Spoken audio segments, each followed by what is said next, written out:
Cuantos mga vivientes de Santa Catalina andan na di ila barangay hall, iya reklama kaya tarde daw sila no ay agwa na di ila mga kasa.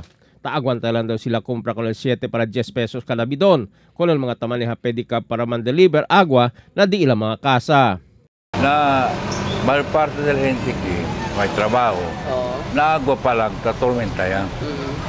La buka para comida, más tormento el pasada.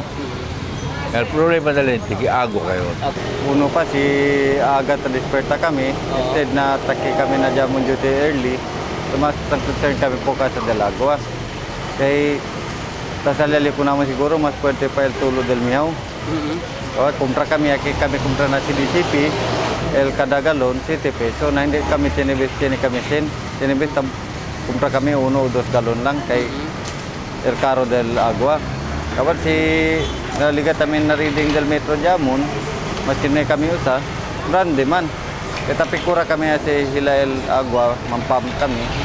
Siyempre correct siya, pero naigat agua. El Barangay Chairman de Santa Catalina, el Honorable Boy Arabi, tapi di Colel Zamboanga City Water District para pone atensyon, ikompone con el mga tubo de agua at Ceneroto para hindi man sayang ialkansa ng mga kasa del mga bibientes, el mga agua ihinde na kamino lang tabaderama. Tubirasan ay mapiling to water district kasi man-improve bilang mga linya para suficiente el pasay el agua.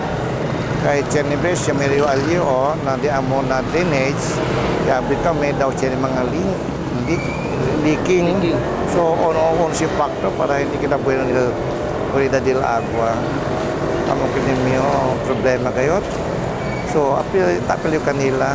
Sene mas de 20 mga pamilya dali di ila signatures con el di ila kapitan. Ita espera sila con el Water District para dali kanila el buen servicio de agua. Emil Tuban, Dateline Zamboanga.